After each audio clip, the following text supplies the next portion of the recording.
Friends, आज हम start करते हैं बेसिक प्रोपोर्शनलिटी थ्योरम। यह है थ्योरम 6.1।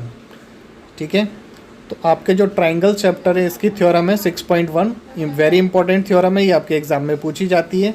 तो ये थ्योरम हमें आज प्रूव करेंगे। If a line is drawn parallel to one side of a triangle to intersect the other two sides in the distinct points, the other two sides are divided in the same ratio. यानी अगर हम किसी triangle की किसी भी एक side के एक पैरेलल लाइन ड्रॉ करते हैं, ठीक है, ट्राइंगल में किसी भी साइड्स के एक लाइन के साइड एक पैरेलल लाइन ड्रॉ करते हैं जो इंटरसेक्ट करती है टू डिस्टिंक्ट पॉइंट्स पर, तो ये जो दो अदर साइड्स होती हैं वो डिवाइडेड होती है इन द सेम रेशो। ये थ्योरम हमें प्रूव करनी है। ठीक है, तो ये वेरी इंपॉर्टेंट है, आप इसे देखिएगा और इसे सीखिए। ठीक है, तो सबसे पहले इसके लिए हम क्या करते हैं, एक ट्राइंगल ड्रॉ करते हैं। ठीक है, एक ट्राइंगल बनाते हैं, इसमें ट्राइंगल ए बी सी। तो एक ट्राइंगल बना दिया मैंने ये ए बी सी, इसमें बी सी के पैरेलल लाइन ड्रॉ की हमने डी ई। ये और हमें प्रूव करना है A D upon D B equal to A E upon E C. ये हमें प्रूव करना है।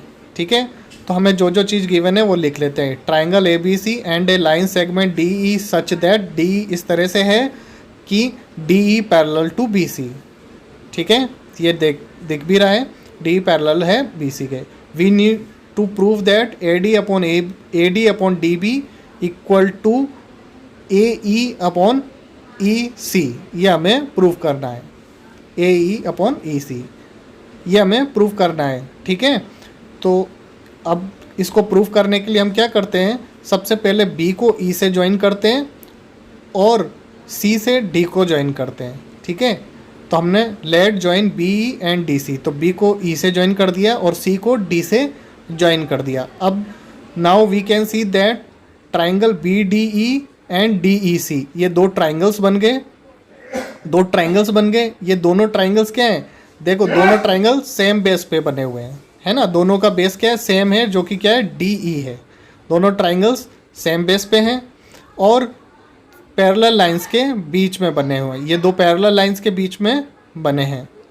तो हमने क्लास 9th में एक थ्योरम पढ़ी थी, जब कोई दो ट्राइंगल का बेस सेम हो और पैरेलल लाइंस के बीच में बने हो तो उनका एरिया, उन ट्राइंगल्स का एरिया क्या होता है, इक्वल होता है।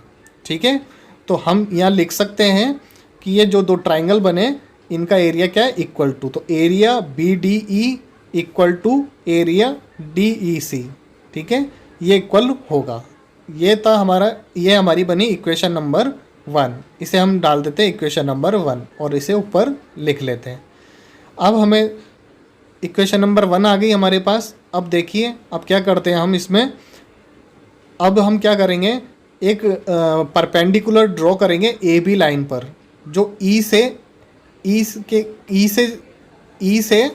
ए बी लाइन पर हमें एक परपेंडिकुलर ड्रॉ करना है। तो हमने ई से एक एन एक परपेंडिकुलर ड्रॉ कर दिया ए बी पर। तो नाउ एरिया ऑफ ट्राइंगल का फॉर्मूला होता है 1/2 बेस इंटू हाइट। तो ये जो ट्राइंगल बन रहा है ए डी ई, इसका एरिया लिखेंगे अगर हम, तो एरिया क्या हो जाएगा, 1/2 बेस, इसमें बेस क्या हो जाएगा, ए डी इसका बेस बन जाएगा। और हाइट, परपेंडिकुलर हाइट जो है इसमें ई एन, हाइट की जगह हम ई एन लिख देंगे। तो area of A D equal to 1/2 into A D into E N. Similarly area of B D E निकालना हो हमें, ये है एरिया ऑफ बी डी, तो इसमें बेस क्या होगा, बी डी तो बेस हो जाएगा और हाइट जो होगी ई एन इसकी परपेंडिकुलर हाइट होगी। तो area of B D E equal to 1/2 into D B into E N. ये अब दोनों को क्या करेंगे, हम डिवाइड कर देंगे। ये जो दोनों एरिया हैं इनको डिवाइड किया हमने, तो area of A D E upon area of B D E equal to क्या हो गया, 1/2 into A D into E N upon 1/2 into D B into E N. अब यह 1/2 से 1/2 कैंसिल आउट हो जाएगा और ई एन से ई एन भी कैंसिल आउट हो जाएगा। तो area of A D upon area of B D क्या बचा, equal to A D upon D B. ठीक है, ये हमें इक्वेशन नंबर 2 मिल गई। अब क्या करते हैं इसमें, अब हम ए सी पर एक परपेंडिकुलर लाइन ड्रॉ करते हैं, एक परपेंडिकुलर डालते हैं ए सी पर डी पॉइंट से। तो डी पॉइंट से हमने ए सी पर एक परपेंडिकुलर लाइन ड्रॉ की जो कि डी एम है, ठीक है। अब D M now area of A D, अब वापस से हमें एरिया निकालना है ए डी की का, तो ये इसमें 1/2 बेस इंटू हाइट, तो बेस तो इसमें क्या हो गया ए ई और हाइट क्या हो जाएगी डी एम। तो area of A D equal to लिख सकते हैं 1/2 into A E into D M. Similarly हम area of E D E C में बेस हो जाएगा ई सी और परपेंडिकुलर हाइट यहाँ पर है डी एम, तो area of D E C half E C into D M हो गया। अब इन दोनों एरिया का क्या करेंगे हम डिवाइड कर देते हैं, तो area of A D E upon area of D E C equal to half into A E into D M upon half into E C into D M. यहाँ 1/2 से 1/2 कैंसिल आउट हो जाएगा और D M से D M भी cancel out हो जाएगा, ठीक है। तो ये हमारा area of A D upon area of D C बराबर आया ए ई अपॉन ई सी, ये इक्वेशन नंबर 3 हो गई। नाउ फ्रॉम इक्वेशन 1 से हम कह सकते हैं इक्वेशन 2 और इक्वेशन 3 इक्वल होंगी।